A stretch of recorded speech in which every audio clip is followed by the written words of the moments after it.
The day Seedance 2.5 dropped, I was already inside Higgsfield testing it before most people even knew it existed. And I'm not going to sit here and list out a spec sheet because that tells you nothing about what it actually feels like to use. Everything you're about to see was generated entirely inside Higgsfield. It's the all-in-one AI platform I use because it gives me access to every model I need in one place. So in this video, we'll go through every major feature one at a time. And for each one, you'll see exactly what I typed in and exactly what came back out. If you want to follow along, I'll leave the Higgsfield link in the description. Every single prompt I used is also included in a free prompt pack, linked in the description as well. So real quick, before getting into the generations, here's what's actually changed. Seedance 2.5 pushes clip length way past what we had before, takes up to 50 references including 3D models, generates dialogue and audio in the same pass as the video, and lets you edit one specific part of a shot instead of re-rolling the whole thing. That's 5 genuinely different upgrades, not just one bigger number on a version name. And I wanted to test every one of them myself instead of just repeating what a press release says. To access Higgsfield, go to Higgsfield, click Video, then click Change Model, and choose Seedance 2.5. First, I wanted to test the biggest thing everyone notices right away, the longer take. So I built a prompt around a 30-second continuous pirate adventure, where a fearless pirate captain walks across the deck of a massive 18th century sailing ship as the crew prepares for the journey. The camera follows him in one seamless shot before revealing an entire fleet sailing toward the sunset. What I was really testing here was whether it could hold a single moment without falling apart, and it actually did.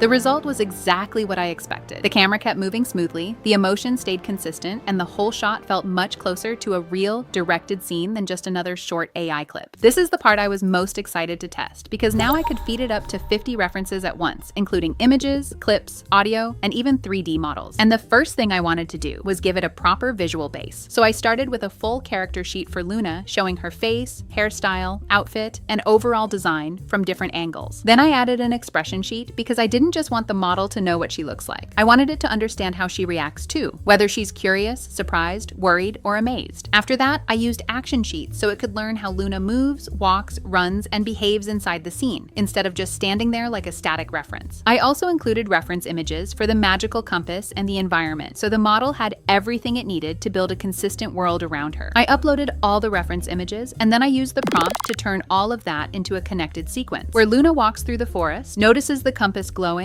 reaches the temple, and finally places it on the pedestal and hits generate.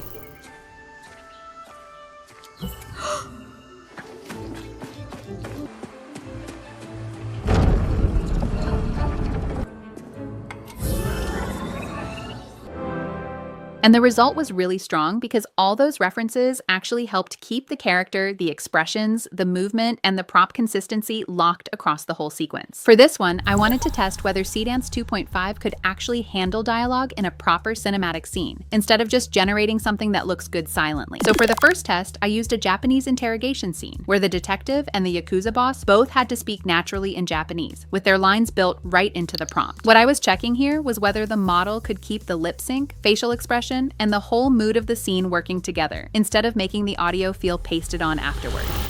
お前は真実を知っている。真実は金で買えない。彼女はどこだ？もう手遅れだ。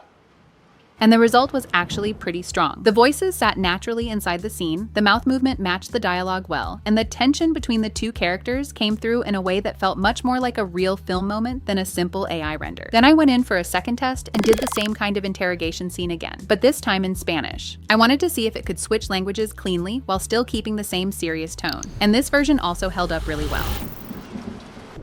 Sabes exactamente dónde está. A veces la verdad cuesta más que una vida. Entonces explícamelo. Ya es demasiado tarde.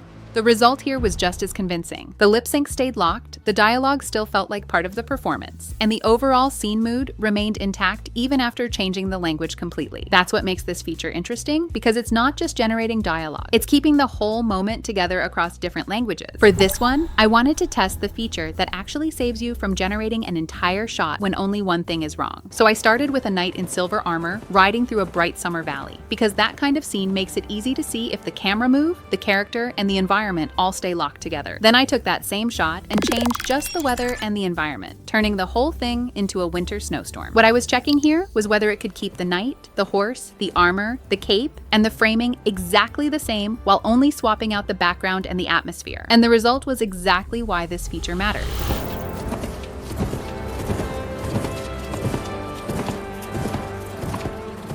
The character stayed consistent, the camera stayed consistent, and only the parts I wanted to change actually changed, which is the kind of precision that makes a huge difference when you're trying to fix a shot without breaking the whole thing. Then I did a second test. I started with a powerful pharaoh standing on top of the Great Pyramid, overlooking a magnificent ancient Egyptian city during golden hour. It was the perfect setup because there were a lot of moving parts: the character, the camera movement, the lighting, and a massive, highly detailed historical environment, all working together in a single cinematic shot. Then I took that exact same scene and used a prompt to transform only the environment into a thriving tropical oasis, replacing the desert with dense palm forests, crystal clear rivers, massive waterfalls, lush gardens, and vibrant green landscapes surrounding the ancient temples. The goal was to see if it could completely replace the environment while keeping the pharaoh, the camera movement, the framing, the lighting, and the performance exactly the same. And the result was exactly what I was hoping for.